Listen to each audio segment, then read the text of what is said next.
ओम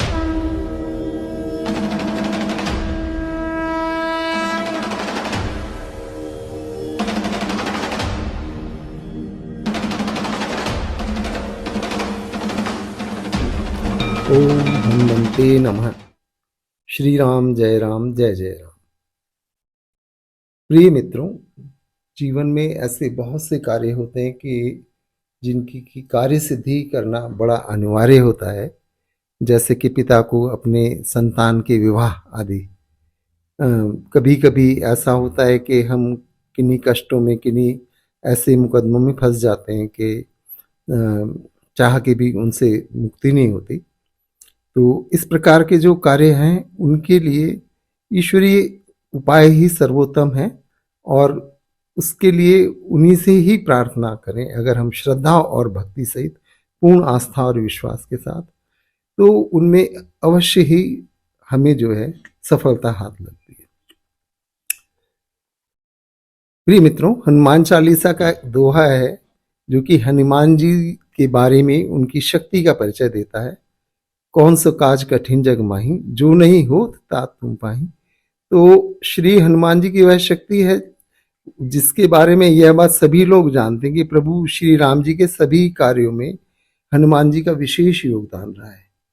तो यह उपाय भी मैं जो बताने जा रहा हूँ, ये श्री हनुमान जी की कृपा से ही किन्हीं संत के द्वारा मेरे तक आया।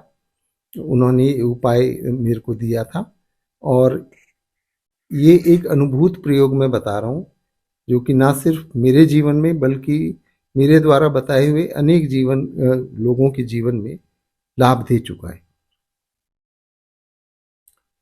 मित्रों, जीवन में हर एक व्यक्ति को बहुत सारे ऐसे कार्य हैं जिनके के लिए हमें हर तरीके की कैसे भी करके उनको करना पड़ता है उन कार्यों को।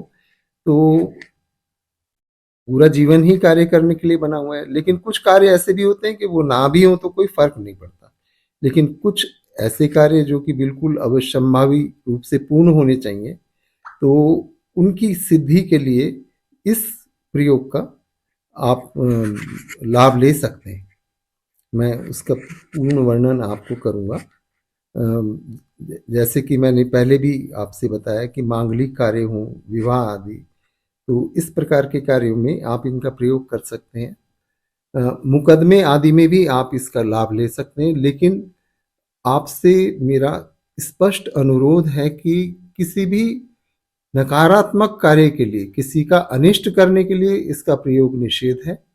इसके अतिरिक्त आप अगर मुकदमे आदि के लिए भी इसका प्रयोग कर रहे हैं, तो ऐसा ना हो कि आपके द्वारा पाप किया हो और आप किसी निर्दोष को फंसाने के लिए इसका प्रयोग करें, तो वो पूरी तरह निषेध होगा। क्योंकि ये सात्विक पूजा है, इसलिए आपका भी जीवन में सत्य होना चाहिए, तभी आप इसका लाभ ले सकते हैं। इसमें इस कार्य प्रयोग को करते समय एक दो बातों का मैं आपको ध्यान दिलाना चाहूँगा कि किसी ब्राह्मण की सलाह से आप यह मालूम कर सकते हैं। एक तो घर में सूतक ना लगा हो, माने कि किसी का संतान आदि उत्पन्न ना हुई हो, किसी का शरीर पूरा ना हुआ हो, तो वो सूतक लग जाता है 40 दिन के लिए। वह किसी ब्राह्मण की सहायता से आप पता कर सकते हैं। और एक इसमें प्रयोग में ये विशेष बात है कि इसका आरंभ किसी भी रिक्ता तिथि से आप नहीं करेंगे। इस प्रयोग को करने के लिए ये अनिवार्य है कि आप किसी भी महीने के शुक्ल पक्ष के मंगलवार से इसका अनुष्ठान आरंभ कर सकते हैं। इस अनुष्ठान के लिए आपको कुछ चीज़ों का विशेष रूप से ध्यान रखना होगा, वो मैं आपको बताऊंगा। जैसे कि आपको अनुष्ठान ये लगातार 22 दिन तक चलेगा, तो 22 दिन तक सात्विक विचारों के साथ रहना है, सात्विक भाव के साथ जीवन जीना है, ब्रह्मचर्य आदि का प्रयोग होना चाहिए।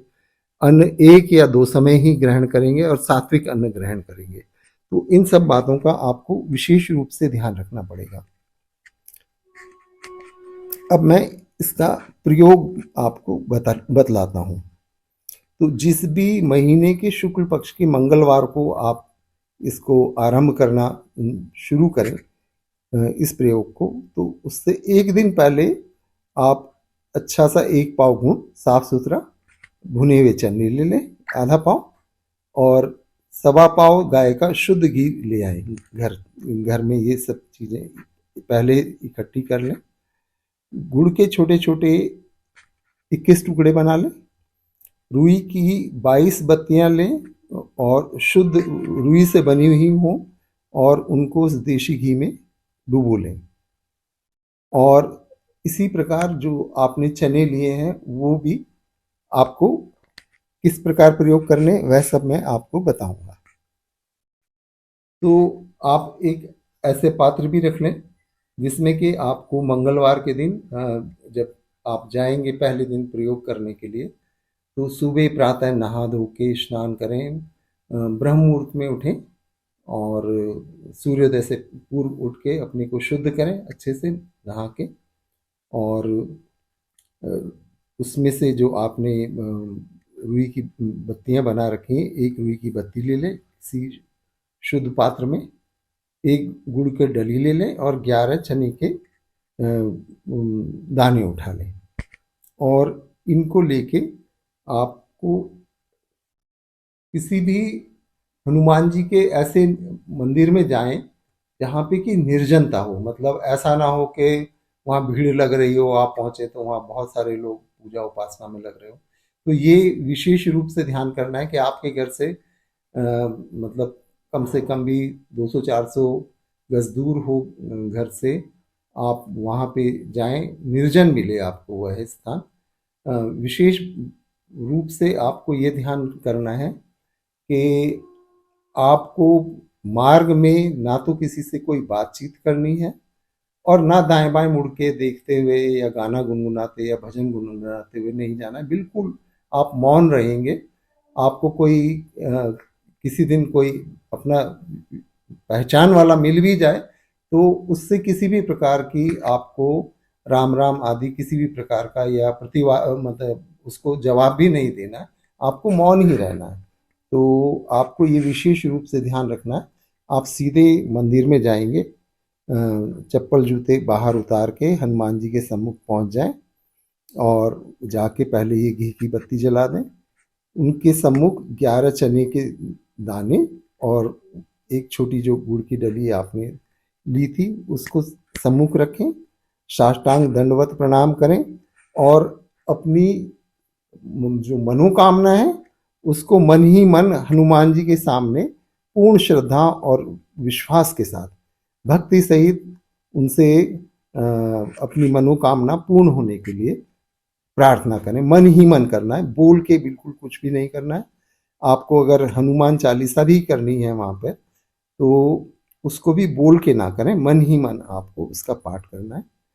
फिर आपको मूर्ति के सामने से वापस लौटते समय अपने पात्र उठा लें और दाएं बाएं पीछे मुड़ के कहीं नहीं देखें, और बिल्कुल मौन ही रह के आपको घर में वापस आना है।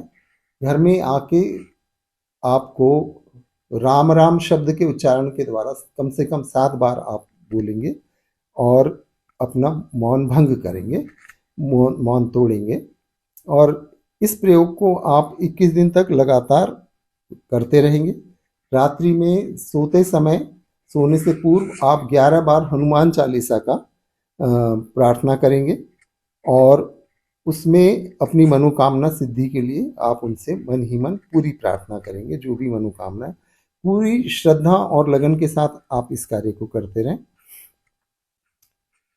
जब इस प्रकार आपके 21 दिन गुजर जाएंगे, 22वां दिन फिर से मंगलवार ही पड़ेगा, और मंगलवार को आप सवा सेर आटे की 5 छोटी छोटी रोटियां बना सकते हैं।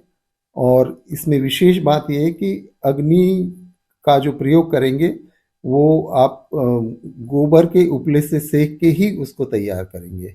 ये रोटियां बना लें, और आपका जो घी है उसको इसमें प्रयोग करें। बाकी और घी की आवश्यकता होगी, उसका चूरमा बनाना है, आपको गुड़ का प्रयोग करना है। जो आपका गुड़ बाकी बच गया था जब आप शुरू में लाए थे, उसका भी प्रयोग कर लें। और आपके जो चने भी हैं वह भी सब उसी में चूरमा में मिला लें, और इसके बाद में आप फिर जैसे नित्य जाते हैं उसी तरीके से फिर बिना दाएं बाएं देखे हुए मंदिर तक पहुंचे। अपना 22वीं बत्ती भी वहाँ हनुमान जी के सामने लगाएं। जो आप भोग तैयार करके लाएं प्रसाद रूप में वो सारा उनको समर्पित करें और उसी प्रकार मन ही मन सारी प्रार्थना करें। और उस दिन लौटने के बाद केवल उस चूरमे को ही आप भोजन के रूप में प्रयोग करें, शेष चूरमे को सभी में प्रसाद के रूप में वितरित कर दें। इस प्रकार आपको निश्चित रूप से अपने मनोवांछित कार्य में पूर्ण सफलता मिलेगी और आपको यह सफलता जो है आपको पूरी तरह उत्साहित और उमंगित करेगी। आपका कार्य यथाशीघ्र पूर्ण होगा। आप मन ही मन हनुमान जी से नित्य प्रार्थना करते रहें और अगर किसी कारणवश आपको कोई त्रुटि रह जाए या आपके कार्य में सफलता ना मिले तो आप निराश ना हो, अपना मन छोटा ना करें, पूर्ण श्रद्धा और भक्ति के साथ दोबारा से इस प्रयोग को कर लें, तिबारा से भी इस प्रयोग को कर लें। आपको निश्चित रूप से सफलता मिलेगी। लेकिन अपना विश्वास, आस्था और प्रेम लगातार हनुमान जी में बना के रखें। हनुमान चालीसा का नित्य पाठ करते रहें और श्री राम जय जय राम इस प्रकार मन में हमेशा चलाते रहें। आपके कार्य में हमेशा आपको सफलता मिलेगी। आशा है मित्रों आप में से बहुत से लोगों को इस प्रयोग से लाभ मिलेगा। जिनको लाभ मिलेगा वो कृपया मेरे को अपने पत्र व्यवहार द्वारा बता सकते हैं, मेरे को भेज सकते हैं। इस चैनल के माध्यम से मैं इसी प्रकार की जो विशेष लाभ वाली बातें हैं वह मैं आपको समय समय पे देता रहूँगा। आप चैनल को सब्सक्राइब करें और बेल आइकन को अवश्य दबा लें, जिससे कि इस प्रकार के जो भी लाभान्वित आपके जीवन के लिए अनिवार्य प्रयोग हैं या लाभ के लिए अन्य बहुत सी बातें हैं वह समय समय पे मैं आपको बताता रहूं और आप तक वह सब वीडियो पहुंचते हैं। धन्यवाद।